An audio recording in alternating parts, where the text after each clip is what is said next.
So if you could be here around 9, that would be great. Okay? Well, listen here. Hello, and welcome to 90 Day Fiancé Okay. I'm Mr. O, and today, Ms. H and I will be discussing Season 4, Episode 5 of The Other Way. In this episode, Kris scares the hell out of Jeyme with her need for a weapon. We see Osama skateboarding and hear his poetry. Nicole learns why she's never met Mahmoud's friends. Gabe and Israel try to get supplies for his business. Jenn meets Rishi's family and immediately raises their suspicions. And Nicole has issues with Yohan not telling her the whole truth about the other women he impregnated.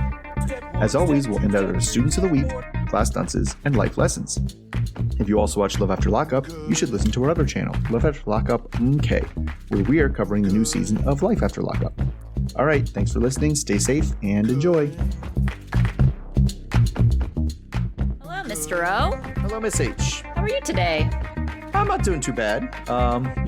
Have things starting, things changing, spring coming around, so... I know, daylight saving time is next week. Oh, that's right. I'm excited. I kind of am excited for that, except for me, the first, 2 weeks of daylight savings is bad because it means I get to work in the dark, and I do hate getting to work in the dark. I don't mind that. I like it being lighter later, and also because the light right now is waking me up, so I'll appreciate when it's a little bit darker in the morning. Right. All right, let's get started with people. I want to start with Kris and Jeyme because that was something. So, yeah, it really was.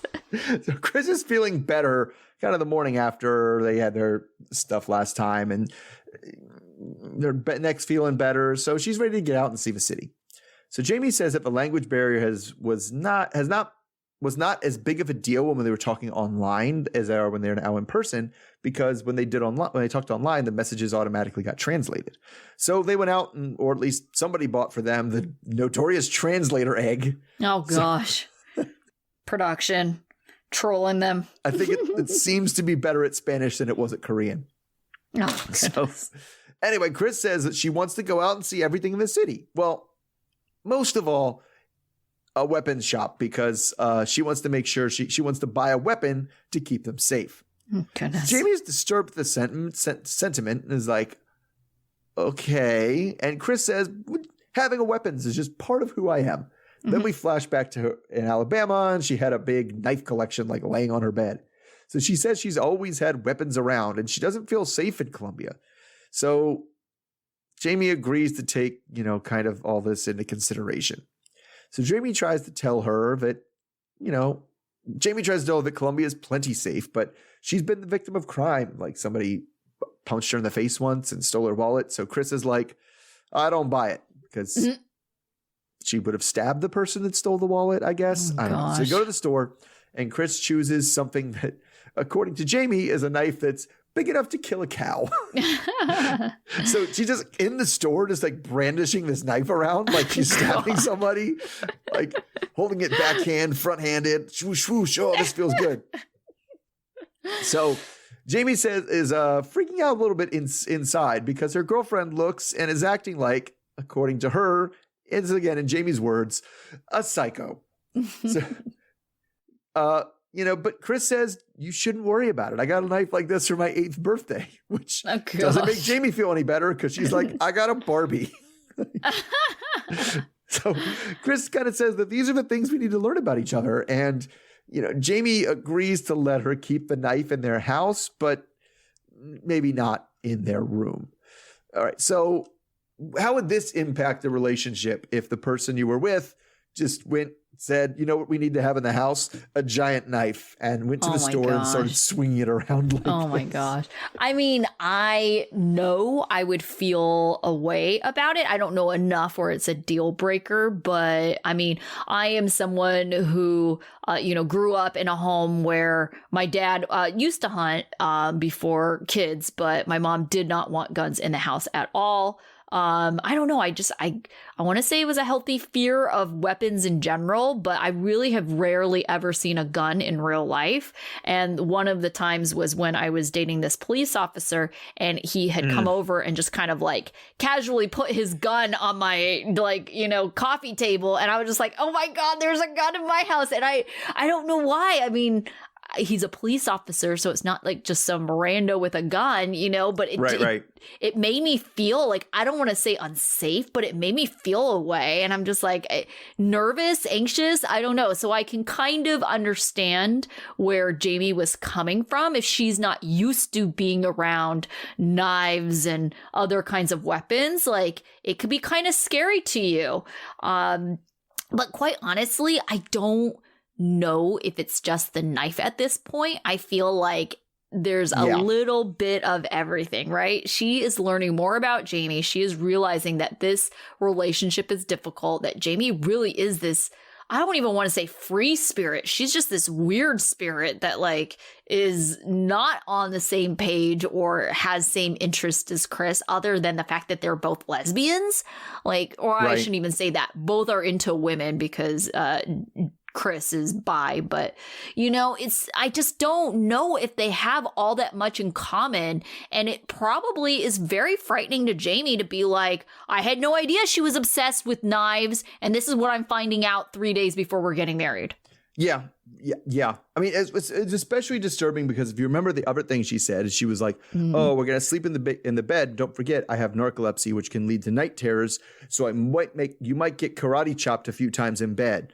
Also, I want to keep a knife next to me in the bed." She'd be like, "Abso-fucking-lutely not." Right. Like, and didn't she say something about sleepwalking too? Or maybe I interpreted the night terrors as sleepwalking. Maybe, but I'm like, you on night 1 told me you're going to karate chop me in bed. And on night 2 said we're going to be safer if there's a knife within my reach. Like those things don't scan. Like, and yes, I'm also a no guns in my house person.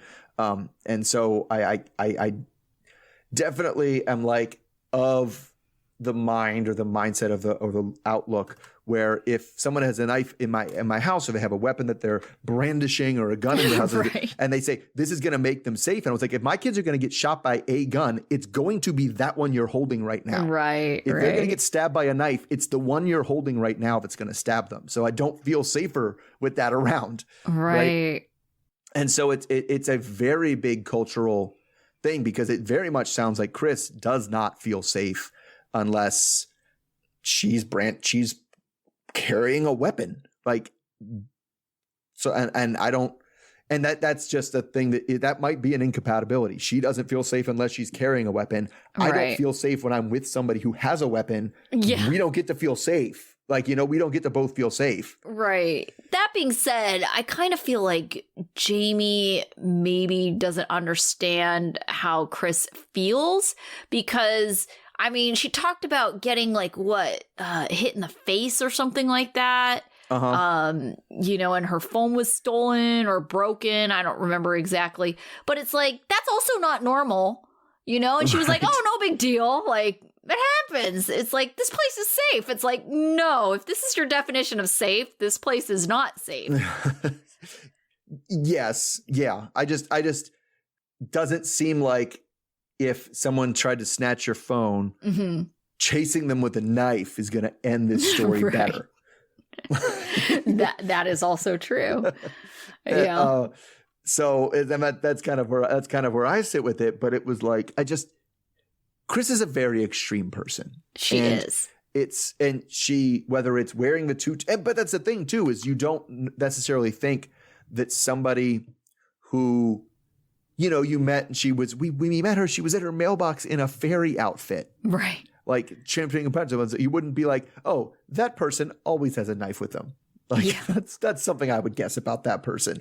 Like, so it's a tough thing to be finding out like now. Yeah, definitely.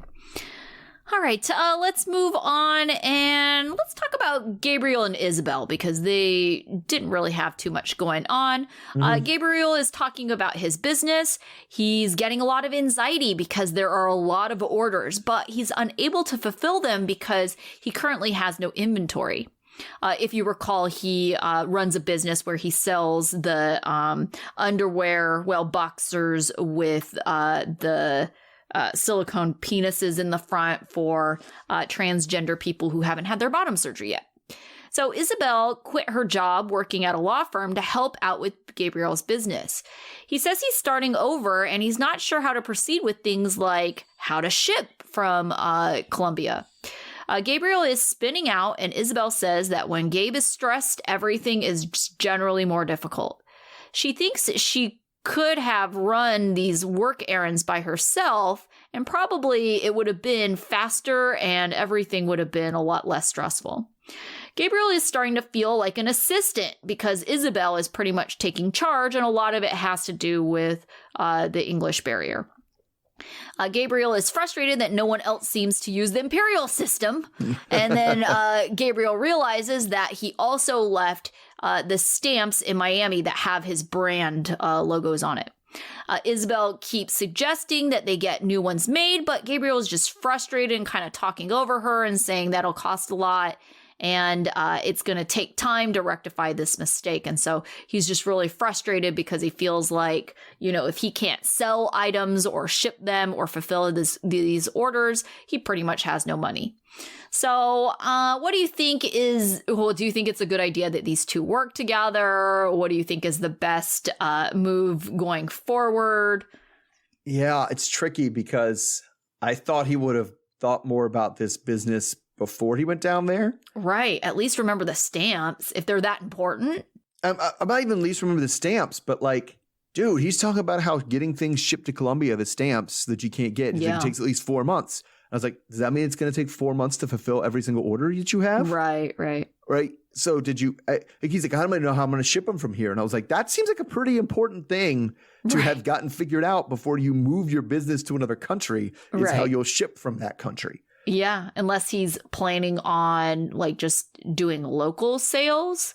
Which I didn't think he was. I was getting the impression he was selling like all his clientele was American before. Yeah. Right. So I don't know how we do that. Like, and I don't know. It seems like a bad supply chain choice and maybe I don't know if they actually are going to do this long term, or if it's just because I just have a few orders that I need to, they're backing up. I need to get some out. Mm-hmm. But like, it doesn't seem like a good idea to have to go buy like bolts of fabric from the local marketplace every time you need to fulfill an order. It seems like you should have a supply chain of some sort set up where you're getting those shipped to you. And yeah, it's like, because what is that fabric for? I doubt Gabriel's like sitting in the back with a sewing machine, like putting these things together. I think he is. I think he buys the boxers.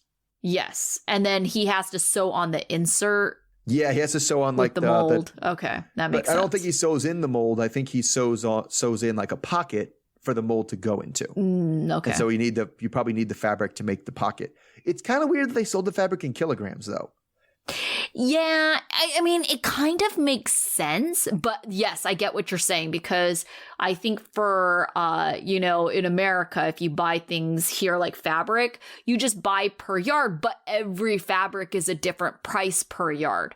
So it just seems like if you have a heavier fabric, it would probably just be more expensive per yard. So there, it kind of makes sense that if there's just like a set price for all materials, if you have a heavier fabric, it's just, going to weigh more. And so you just pay more.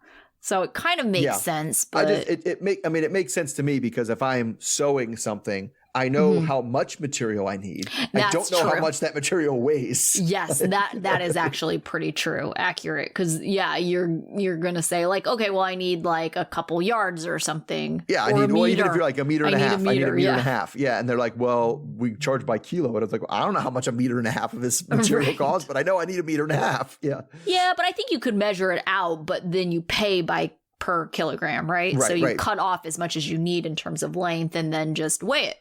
Right, but I won't know. It's that to me is like the frustrating froyo stores. Like, I want to know. I have to go up and be like, the make your own froyos where you have the froyo and they put the toppings on, and then you get to the end and they weigh it, and I'm like, I want to know how much my froyo is going to cost before I put it on this. That's true. Yeah, I mean, they should have like a kind of a more accessible communal like scale before you start putting things on. Oh, like the grocery store, right? Yeah. So you can know. Mm-hmm. Yeah, I don't know. It seems like, as I say, at the end of the day, it seems like they're just underplanned. But I don't know that them working together is the worst idea, because it seemed like she at least seems patient enough right now because he was just frustrated. Yeah. Right.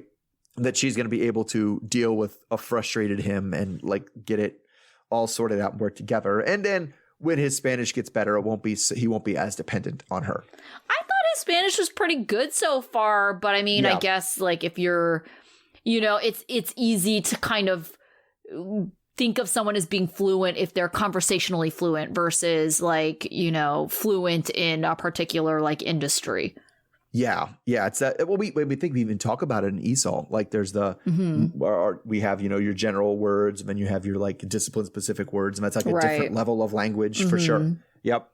Yeah. Your academic languages too. So all kind of different skill sets, I suppose. Yep. All right. So let's move on. Like you said, there wasn't much with them. Let's go to Nicole and Mahmoud. So now it's the morning after Nicole's first night in Egypt. And mom is asking him about it. He's like in a room and she's in a different room getting ready. So he says they fought last night, but it was really nice to wake up this morning next to his wife. So they both hope, mom and Mahmoud, without much reason, that she'll, do better this time. But I don't know that that's going to happen because she's been in the bathroom for a really long time trying to squeegee the floor to make sure nobody falls after her shower. Apparently that's how Egyptian bathroom showers work. So she wants her own apartment with Mahmoud because she doesn't like that she's, taking a long time and feels like guilty for monopolizing the bathroom right now, but not that overly concerned apparently because she's just talking to production in the bathroom about how she feels bad about last night and also is already breaking into tears about being homesick. So she does come out eventually, and Mahmoud asks her about why were you crying in the bathroom? So she tells him about her lack of kind of this personal space with all his big family around, and she's worried about how things are not going to work again, and blah, blah.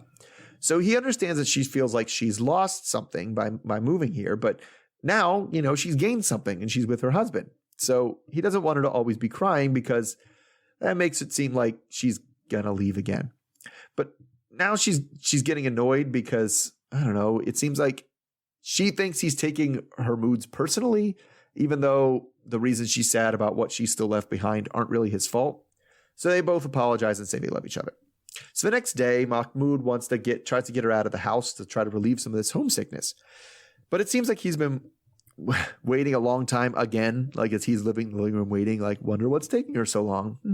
So she finally comes out, but then wants to get shoes to wear and then wants different shoes and things. So she wants to let loose and he wants her to let loose, or she wants to let loose and try to enjoy herself a little bit. So on the walk, they start walking and Mahmoud is just like doing that thing where he's like, oh, I love you. I love you. Oh, I love you. I'm so glad you're here. I love you. So they pass a cafe and she wants to sit down and have some coffee, but Mahmoud is like, cafes are kind of only for men. Oh, gosh. I can't take you there. But all right, fine. We can ask. He doesn't want to fight about it.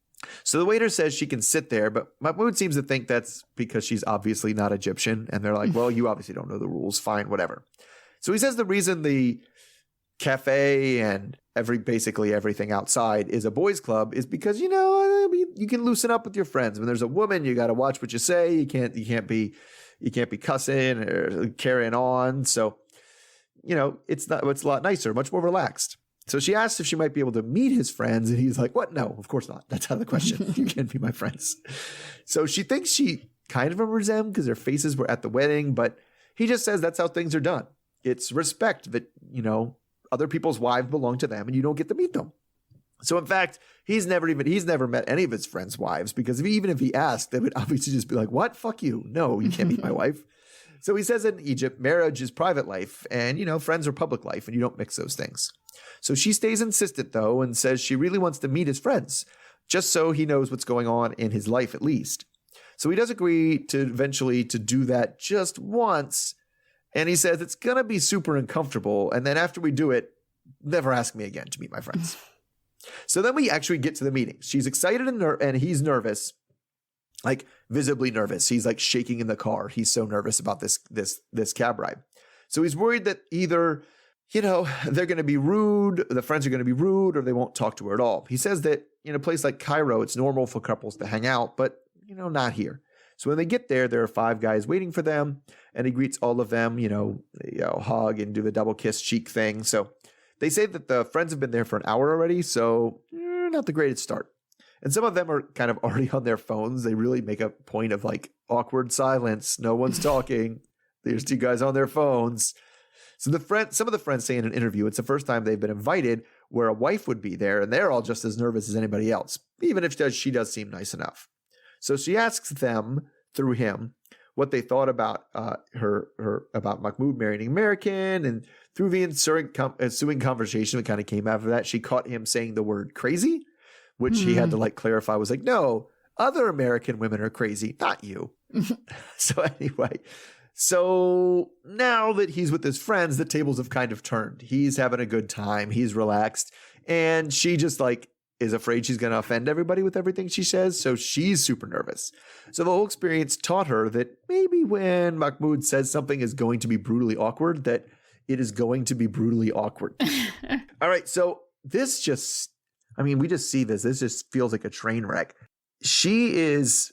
I'm trying to think, has there been very few people, can you name anybody, I guess, that's more high maintenance than she is?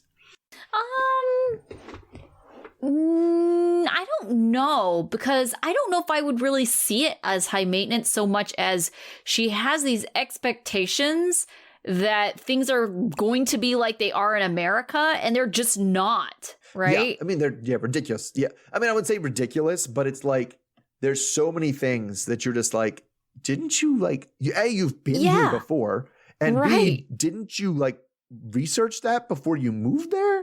Right. And so it's just her insistence on like getting coffee, on, meeting the friends. It's just like, I don't understand why she's surprised that these are big asks. Yes. I mean, I do if I just was plopped in there and like teleported to Egypt and was like, oh, we actually can't get coffee. Like, but she knew she was going to move here. Right. And so it seems like you do a little bit of research, right, into how it works and what you're allowed to do and what's the life of a woman like there. Right. Because I'm not sure what it is. And I think that's partially on Mahmoud. Right. Because I feel like he wants, we'll just get you out of the house. He should have a plan. What is he allowed to go do with her? Like, anything, come up with a plan, go do that thing. Don't just let her be pointing out all this stuff that she can't do. Right. And so, I mean, I imagine that husbands and wives have to do something together there. Yes? I don't know. I mean, we make that assumption, but it kind of doesn't sound like that. No, I mean, you're right. The way he makes it sound is women stay in the home. Yes. Men get to come outside and have fun and do whatever. And you get to be friends with my sister.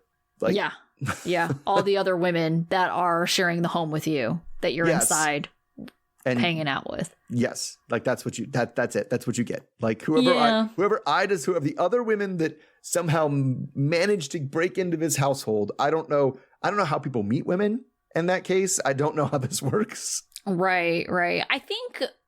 I mean, I can't be just an American thing, right? But I think if you move to any new place, like you are going to be unhappy until you really feel like you belong or you find your people and you feel like there's a community there. And it just sounds like Mahmoud doesn't get that at all, right? It's just like, oh, you're here with me. Like, I'm your community. It's like, guess what? You're not enough. Like, she needs to have more than you as support. And I don't really understand why he doesn't get that. Like, she's mentioned, like, feeling homesick, feeling lonely. It's because she has no friends there.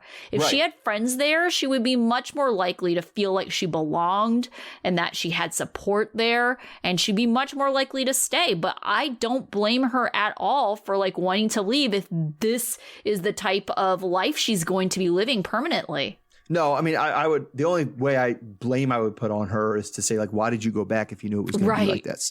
Right. Yeah.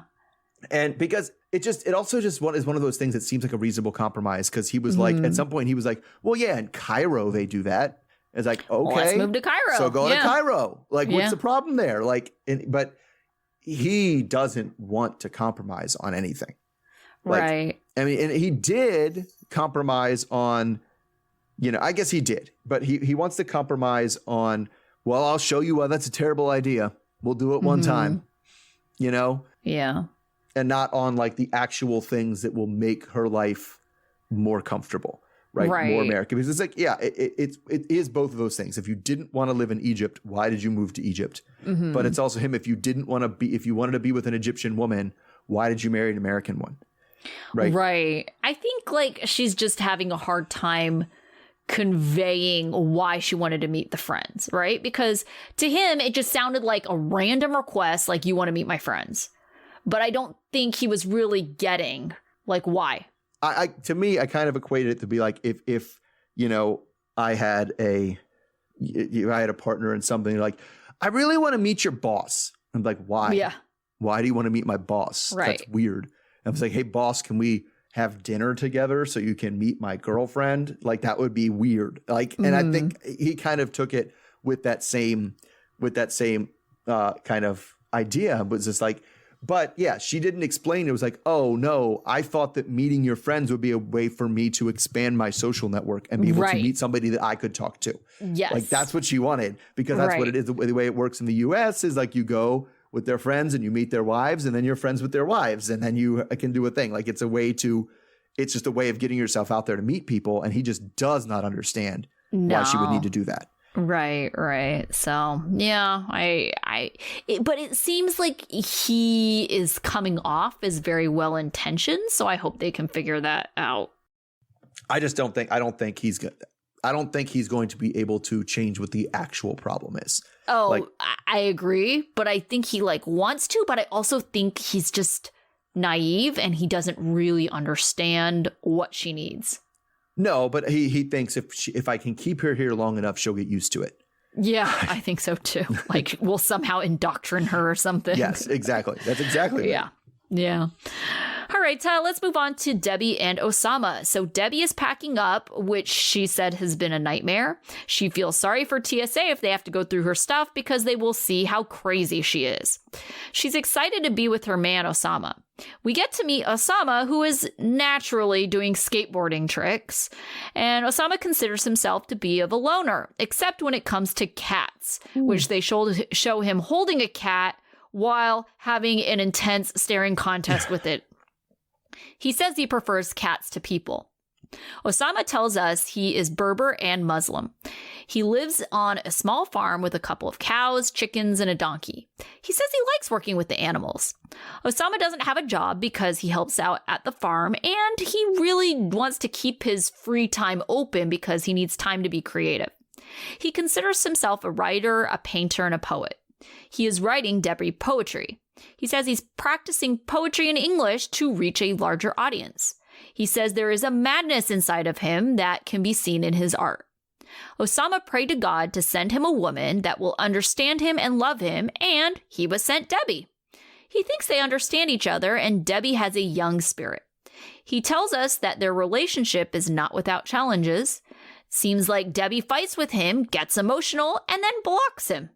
Osama thinks that they need to get to know each other more, but that doesn't mean he's not ready to get married. Back at home, Julian, Debbie's son, is helping her pack up. Julian continues to tell her that what she's doing is stupid as he gives her a ride to the airport. Sandy, Debbie's daughter, calls on the way, and she echoes that this is a bad decision. Debbie thinks that they both need to have more faith in her. Debbie is getting tired of Julian's attitude. She tells him that she is determined Debbie. Julian says he will worry about her all the time. He asks her if he can pay for anything to get her to stay in the U.S. Julian says he's not good at goodbyes, so he tries to exit as he tells her to be good. All right, so what was your first impression of Osama? Because this is the first time we've really seen anything on him. I don't know. He seemed still kind of a blank slate-ish. Now, I think there was a couple of concerning things that happened. Like, okay, his obsession with cats. I am not as anti-cat as you are. Yeah, I know, because you're housing a cat right now, aren't you? Yes, I am.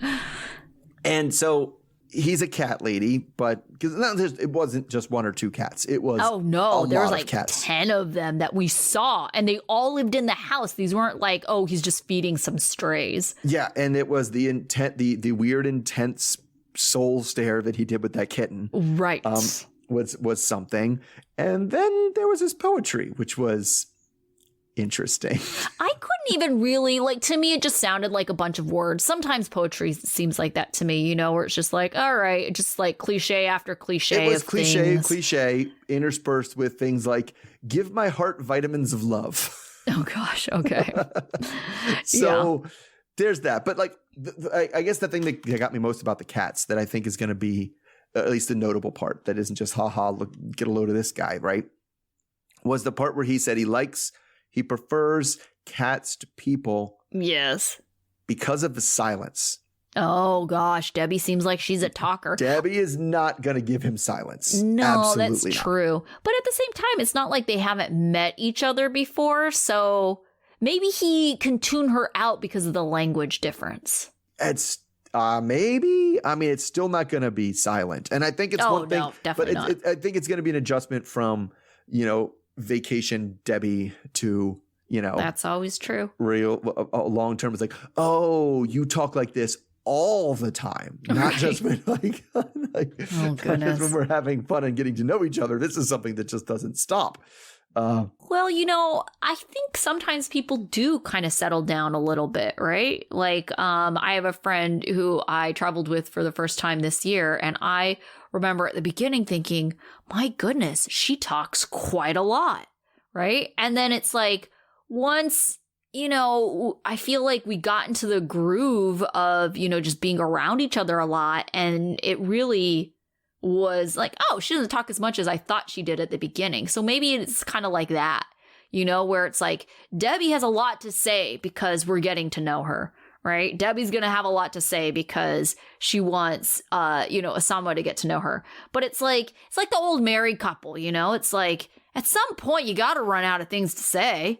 It depends on what old married couples you're talking about, because I've known some old married couples where one partner just and the other one's like, yes, dear. Oh yeah, mm-hmm. That's true. That's true. Like da. So, and that's just the kind of person that Debbie strikes me as. She's just going to be like, look at those. I can't believe those mountains are the most beautiful mountains I've ever seen in my life. Just for like, ever like, did you see that dog over there? Oh my God, bless his heart. I can't believe, like, I could see her going on. Debbie seems like a cat lady. Yeah. But it would be interesting if she wasn't a cat lady and how that would. I mean, but then again, she's been there, right? I mean, we keep forgetting that she's actually been to visit Morocco before. So, right, I mean, it's not like they're meeting each other for the very first time. Yeah, I mean, I thought probably the most interesting thing that happened in their story was I feel like we really got to see that Julian's assholishness of him being an asshole really came from a place of hurt. Like, he's really hurt that she's going. Yeah. Like, he takes that personally. He said the word stole my mom. And I still think he's ridiculously disrespectful to his mother. Oh, he's probably not wrong about his assessment of the situation. Right. Like, it's a completely reasonable stance to have, even if he's not. But I think this is the stupidest thing I ever heard. God damn it. Like, that's right. all, it all comes from as he's giving her a ride and helping her, right? So it's like, well, Yeah. And I mean, so it did seem like she kind of knew that the whole time. She was like, I know my son enough that I know how this works. Like, I know what's going on here. So that's a good sign. Like, she seems like she's good. I don't know. She seems like she might be emotionally intelligent. Let's say that way. She might be able to read people pretty well. Sure. All right. So moving on to Jenn and Rishi. Oh, goodness. Well, we start with B-rolls of sitar music and cows, so we must be in India for them.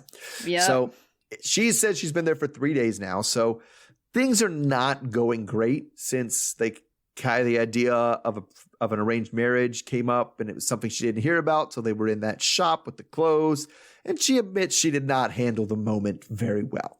But anyway, Rishi did get her an outfit, so the plan is still to go see the family.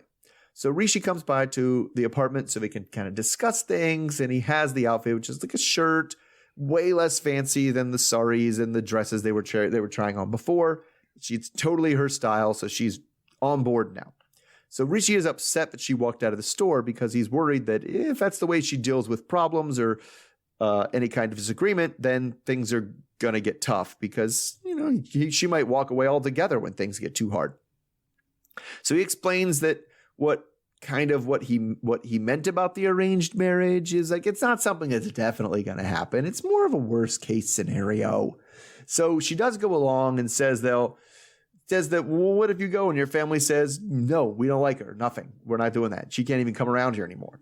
Then he tells her that he would put his foot down and tell his family that it's either her or it's no one, which makes her feel good. But anyway, they're waiting for his friend Jenn to come because he's going to go with them as cover because it'll make sense if he comes and brings like two friends, a boy, a man, and a woman.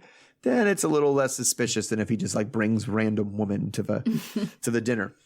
So as Jenn gets herself ready, Sanjeet shows up, and then he apparently is one of the few. He says he's a real good friend of Rishi. He's one of the few people that knows the truth about their relationship.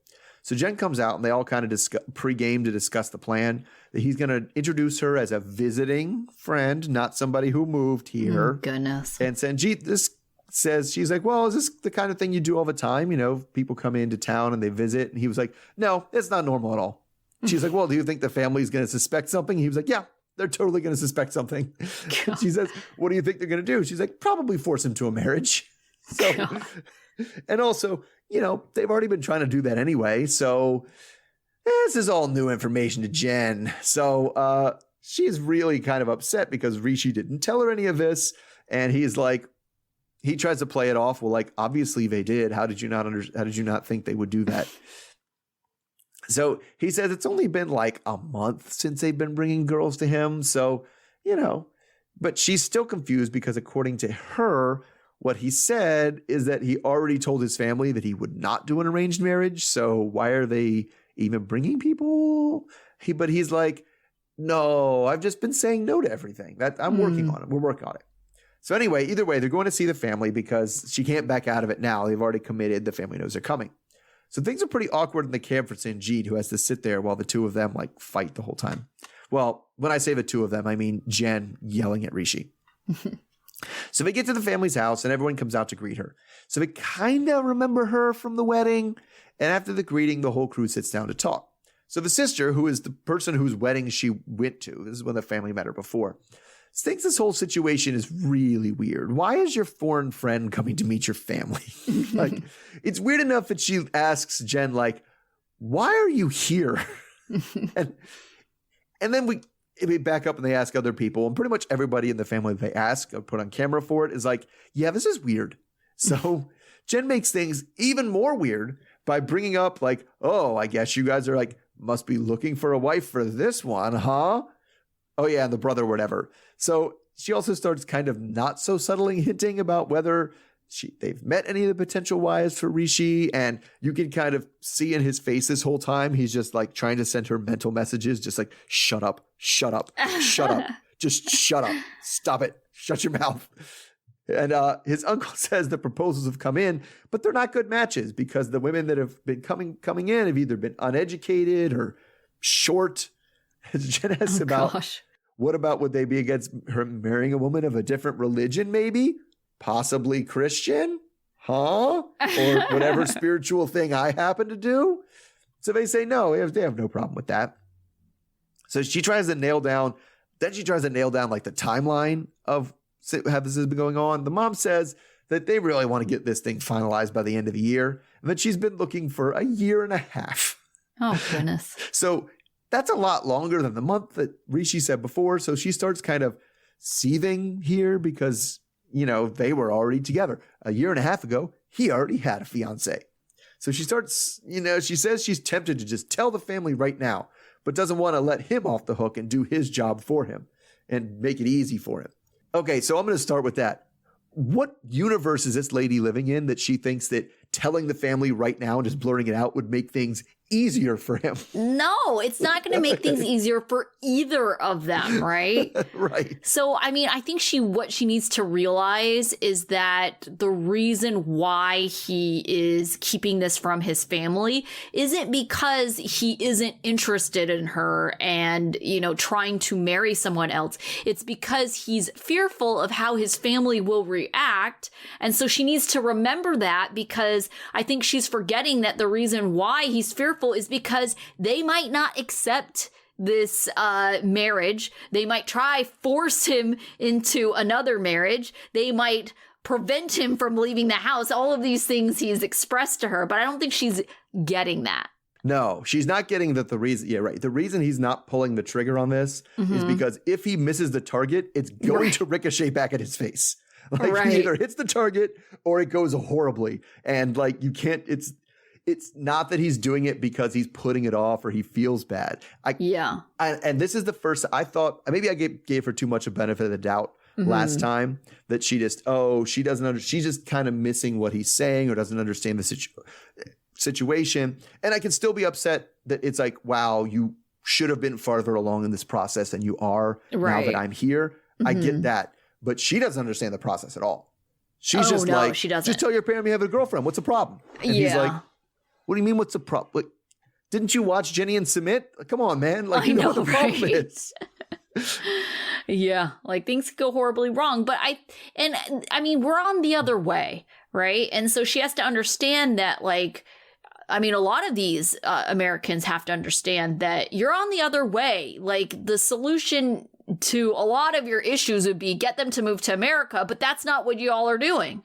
Right. So if you wanted him to go against the family and marry you in a non-arranged marriage and have his family kind of be forced to be okay with it, move to America. But that's not what you're trying to do. You're trying to live in India and coexist with his family in a way that doesn't have you shunned from society. And so it's like, you got to follow the rules. Well, and the other thing, too, is she is not going to like what marriage looks like. At all. And we haven't even gotten to that yet, right? Because we established in the first episode, the reason mom wants him to get married is because he's the head of the household. And when he gets married, his wife takes care of the household. And then she gets to retire, right? And like, this is bad. It's so bad. She has no idea that that's what's coming for her. Like, none at all. Well, I mean, I can understand why she doesn't think that, because Rishi got her an apartment by herself, you know? So she probably thinks, oh, this is our apartment. But yes, I think she doesn't realize that, no, this was my I'm hiding you away apartment. You know, this isn't like permanent. Like, as soon as they all know that, like, we are together, like, guess what? You get to move to the big house. Yeah, this is the plausible deniability apartment, right? Like, yeah, you're not staying here, right? Yeah, this is my culture. Let me work the system, right? Like, as this works out. And she's just, man, she was awful. Like, not like, does she? She has to think his family is so dumb. Yeah, to not know, like, to not see through her. Oh, is he have anybody that he's getting married to? Have you been like, first of all, they were already suspicious. Why is this white friend here? I don't understand. Always. And then she starts asking about his marriages, and they'd be like, oh, I think they'll get there. I don't think she needs to blow it up in front of him anymore. No, definitely not. All right. Speaking of blowing up, let's talk about our last couple, Danielle and Yohan. So Yohan is carrying Danielle's purse, much to his protest. They are taking a break from house hunting to visit with Danielle's friend Sophie, who is visiting. If you recall, Sophie is Danielle's yoga client from earlier this season, and she's bilingual. Danielle remembers that Sophie is suspicious that Yohan is a sanky-panky. Sophie thinks that Danielle is just too trusting, and she wants to see if Yohan's everything that Danielle has manifested. Sophie tells Yohan that he is everything Danielle was looking for. She asks Yohan if his parents want grandchildren and brings up that it's harder for older women to get pregnant. Danielle and Yohan had seen a fertility doctor who said their chances of conceiving naturally is 5%, but science be damned, because Yohan's gut tells him that there's no problem and that God will bless them with a miracle and they have more than a 5% chance. Danielle is worried about miscarrying because she thinks that she wouldn't emotionally be able to go through it. She would rather rely on science instead of going through the emotional roller coaster of getting a period every month. Yohan admits that he's gotten some women pregnant, but he also says that they've gotten abortions. This is news to Danielle because he had told her that his ex had had a miscarriage. She's not upset about the abortion, but she's upset he never told her the truth. She wants to talk to him about it, but later. They go to a botanica to get herbs and oils so Danielle can practice her Ifa. Danielle says it's for prosperity for Yohan's business, but Yohan refuses to put a picture of St. Michael with a candle in his shop. He tries to get her to understand that people will think they are witches. Danielle spends about $250 on things from the store.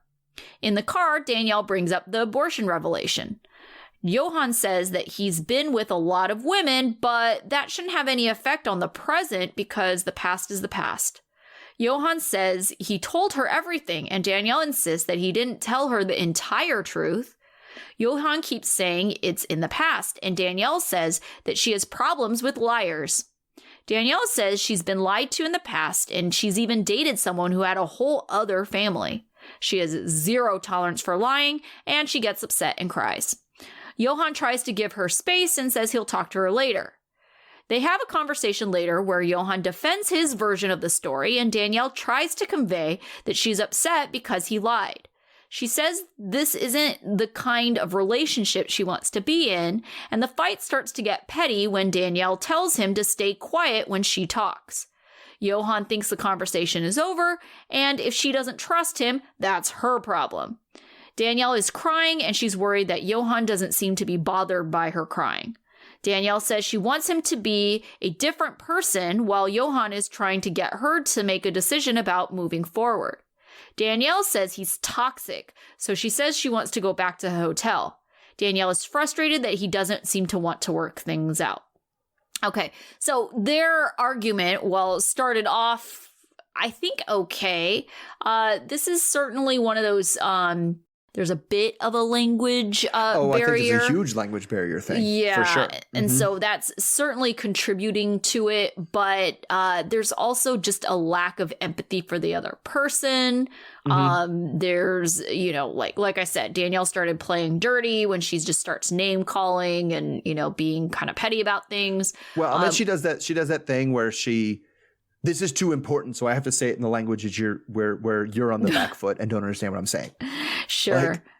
Yeah. But would you say that you were more Team Yohan or Team Danielle in this fight? I was more Team Yohan.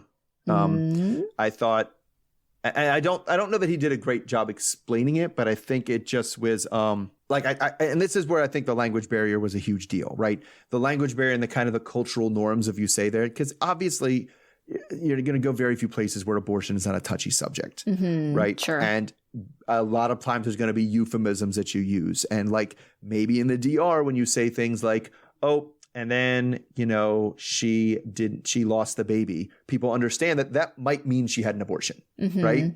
And so when he said it like that, he wasn't lying to her. That's how they phrase it because it's sensitive. And he doesn't want to tell this woman about some other woman's abortion that she might not want to share. Right. Right.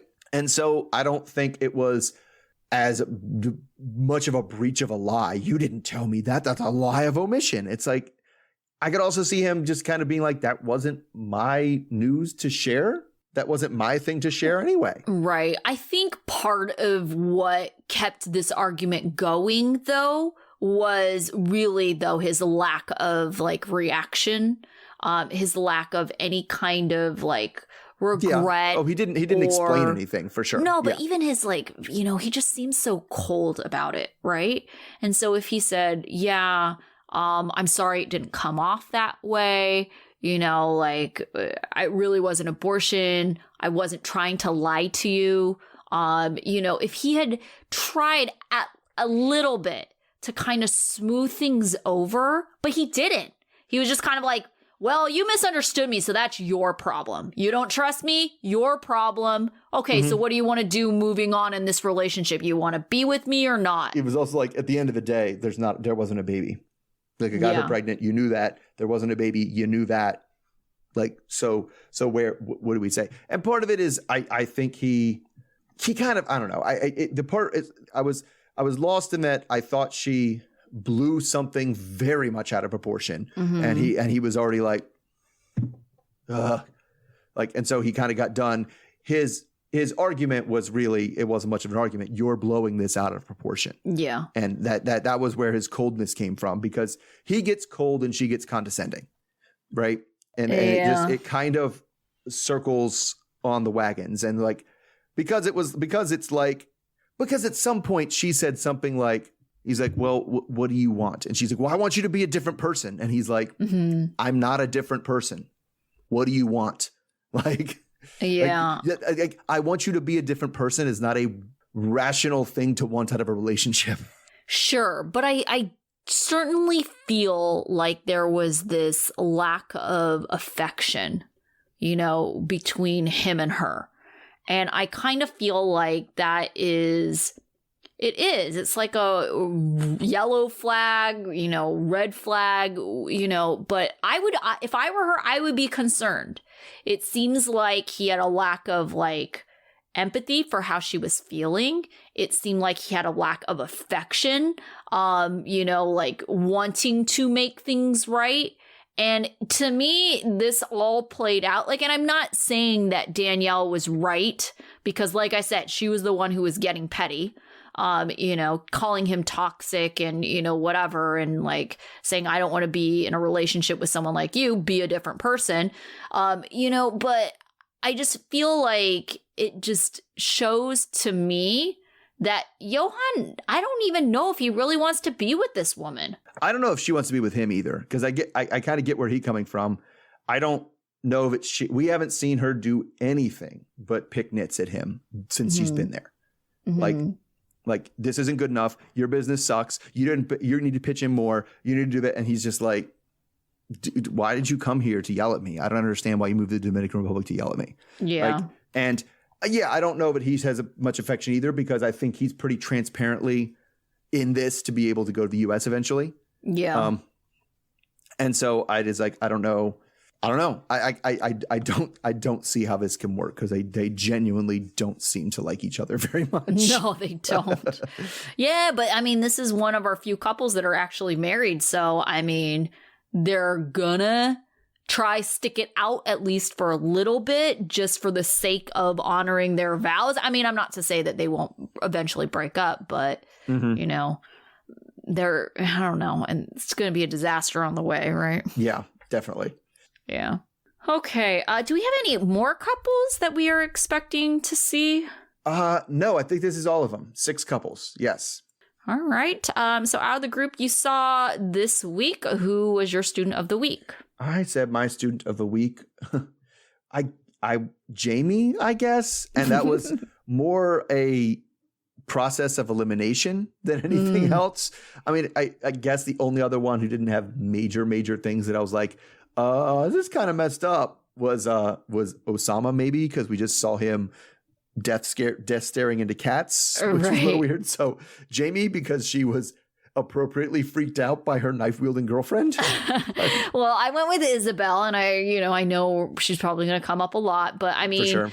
The fact that she's being so supportive of Gabriel's business and, believes in the business enough to quit her job, I think is like really showing that she believes in Gabriel to like put all of her energy into like a business that he's passionate about. Yeah, so good for her.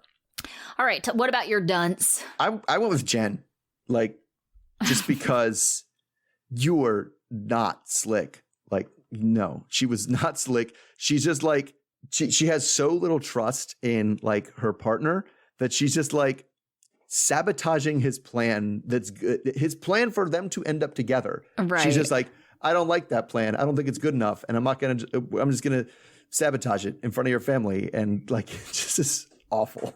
Oh my goodness. I actually went with Kris for scaring Jeyme. You know, it's like I get that you want to have a weapon or whatever and that you're comfortable with it, but it's like, read the room. You know, you are you are wielding a knife. Okay. It is scaring your partner. Like, look at her face.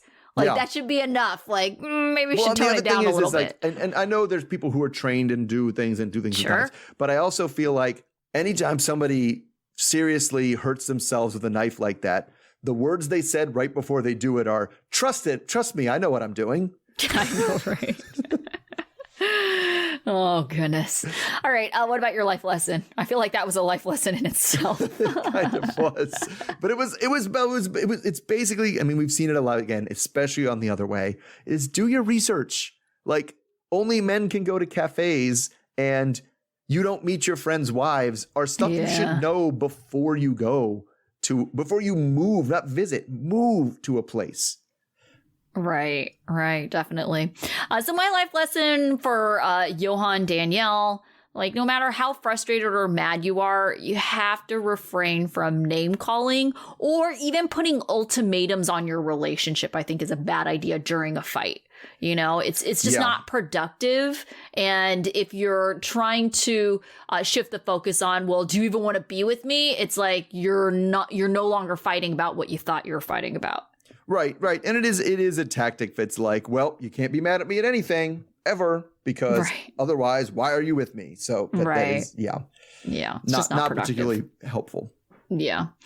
All right. So next week, we will probably see a reunion of Debbie and Osama. Mm-hmm. And then all of our couples will be in their respective countries at that point. That's right. Everybody's there with their partners. So hopefully that's when the real drama can start. Yeah. No more cat drama. Yes. No more cat staring. Yes. All right. So we will be back same time next week then. Right, so until then. Okay. Bye.